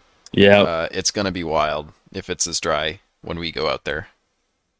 Yeah, So- I'd love to check it out. So with how much you've wheeled down south, for the people who don't live down south and are thinking of planning to travel down there, what's one place that you would suggest to everybody that they should go and wheel? Well, I mean, we've already mentioned AOP, but Hawk Pride, I went and checked that out earlier this year. That's a really good park. Really good trails. The amenities there are really nice. So I'd definitely say Hawk Pride in Alabama is a really good one to check out. Wind Rock, of course, is a good park, but there's several in Alabama that we went to this year that I went to for the first time. But Hawk Pride, I'd say probably number one. Chocolaco Mountain is a good one. The amenities aren't the best, but Morris Mountain is a pretty good park close to Chocolac, and then Stony Lonesome, we checked that out too. And the amenities there are really good, cabins, things like that. So You guys I'd say Alabama. Alabama's a good central spot that has like 4 or 5 really good parks, all fairly close to each other. You guys got cabins and all sorts of fancy stuff. I think Field and Forest is the only place that I know of that has any sort of amenities. We got nothing. Really? You got like the gravel lot and the trails. And if you're gonna camp, good luck. Yeah, yeah. Hawk Pride's got some like really nice cabins. I really like the cabins at AOP. Yeah, they put are- it in more up. Yep. We were the first group to actually rent them out ever. So that's Oh, kind of really? entertaining. Yeah. Did That's you write your cool. name on the wall in Sharpie, Luke? I should have, but Yeah, you like should've. I don't feel know like if that would have would've- been I feel like fun. might have. Why didn't we put a blue collar off road sticker on the fucking thing? We really, missed out. set Did it in you- stone. Speaking of that, did you leave that one that we put on the RV or did you scrape it off? No, I took it off, dude. I'm not, I don't feel like paying them any more money than I already did, so fuck them. They wouldn't even. Oh, is a rented RV? Yeah. Yep. Yeah, we picked up a rental, drove it down there, and on the way down, it definitely got a sticker slapped onto it. Got to represent. Absolutely. So Brandon, you got any questions for us? I think like what I wanted to ask about y'all's rigs and things like that, but and the Northeast wheeling. One I was curious for you, Luke, is how you ended up making it down here in this part of the country. Since aren't you from up there? Yeah. I am. Yeah. Okay. So how'd that come about? Well, it was kind of hinted at earlier with the airsoft and night vision stuff, but I don't fit in that well. As far as the wheeling scene, I loved it, and that was probably what kept me up there as long as I was up there. Mhm. But it gets old when you're paying like I just wrote my last tax check to Connecticut for $1,200. So, it was one of those things where I got a job offer in Cleveland. It wasn't great, but it was better than staying in Connecticut. And so I just ended up coming down here, and coincidentally, it happened to be 40 minutes from where Trail Trash is. So I had some friends before I basically got down here. And He also had a robbery with a deadly weapon charge that he had to run away from Connecticut. So Yeah. that was the other reason to go down south. Okay, yeah, no big deal. it's also not counting the machine gun charge, but we don't talk about that. So So then, how did all y'all end up meeting each other? we wheeled together. This Yeah, whole so- podcast started in like this little 2-bay or 2 long 1-bay wide garage. Yeah, so all of us know each other through the club that we're a part of. So in New England, to actually, go to any of the cool properties, you need to be part of a club that's a part of the NEA, which is a whole association of clubs, and then you get access to a bunch of private property, which is where all the cool wheeling is. And, that's how you get wind of the events and such. If you're going to be doing anything in New England off-roading related, you basically need to be in a club to actually get anywhere. So we sort of all met through that, and I met you guys in the woods. Yeah, you did. At one of the events, right? Cody's one of the hobos that we just picked up. No, I just happened to be there, and you guys were hosting like a trail run that day, and we just started chatting, and you guys were like, you guys are halfway decent. You should come and hang out, and we were like, okay, sounds good. And we did that. Yeah, so and then your Jeep spent like 6 months in my shop and Yep. left a totally different animal. Yeah, yeah, that's for sure. That is an understatement. Yeah. yeah, but really, I mean, it's all just been, these are just, off-roading friends and working on stuff and throwing ideas back and forth between each other, which, like we touched on, is like kind of the basis of this podcast. Is it's just us doing that in a more public medium. So Yeah, and originally this was like kind of like a tech dump place for us, and it kind of grew out of that. We started talking to more and more people, and I think our eyes really kind of got open to the scope of off-roading across the country, and it's just been a fun project as a result of that. then we That's meet cool cool, people man. with cool rigs. That's like the biggest benefit, right? Mainly badass XJs. Yep, that's definitely our specialty. A lot of them, but I will say we've definitely had a few buggy people on. We're going to have a cool JK person on, so that's going to be different. Oh, don't call him cool. Wait, I was fixing to say a cool and a JK person? Yeah, don't make him feel better than he are. That don't mix. It wasn't a he, it's a she. Oh, I thought you were talking about Naked and Afraid. Never mind. What's his first name again? Jake? No. Damn. Sam. There we go. Sorry, Jake. Good old Jake. Jake with the JK. But we also might be having more JK people on. It appears to be a running theme going forwards that we're going to have to JKs talk are about. okay. You just it depends, right? JKs them- come with a lot of like characteristics of the people, but I think it's not always the case. There's a few of them that will hard. Yeah. There's one, I forget her name, but it's a woman that drives like a lime green 4-door JK. Yep. You know what I'm talking about? Oh, I know what you're talking about. Yep. Dude, she wheels the shit out of that thing. Yep. Yeah, we were talking with not to spoil. No spoilers. Okay. If you say it, I'm gonna block it out. So test me. I'm not going to test you because we have an episode with barely any editing. So I'm not going to do that to you. I kind of want you to test them just because I think it'd be funny. It would be quite funny, but not as Then funny he has as to you. do work. Then he has No, to you know it'd be ruthless is that because I'm not recording right now, so you two assholes have the timestamp. So if you were to say it and not tell me the timestamp, then that means I would have to listen to every ounce of this ending bit just to fucking find it. So please don't test me because that's gonna be a pain in the ass. Cool. But on that note, I think just want to do the typical thank you guys for listening. We appreciate every single one of you. If you can, leave a like, review, rate, whatever listening platform you're on, whatever way you can give us a little bit of feedback. We appreciate that. Go check us out on Instagram. Go check out Ben on Instagram. Your name's Ben, right? I just fucked that up. Brandon. Fuck, I fucked it up. His name's Ben now. Go check out Brandon on Instagram. I'm a piece of shit. And who wants to close it out? We can't forget Ryan's gold star for giving us a review. Yep. Thank you, Ryan. if you write a review and then message someone, we'll give you a shout out. How about that? Because we're not going to actually know who's writing the reviews. I don't even know where the reviews go. But Ryan was like, "Where's my gold star for writing the review?" Yeah, I guess we'll give you a shout out here if you write us a review. Also, before we go and close this out, Brandon, what is your Instagram? It is BraapinBrandon. Braapin with 2 A's. Sounds good. Go check him out. It's a really worthwhile page to follow.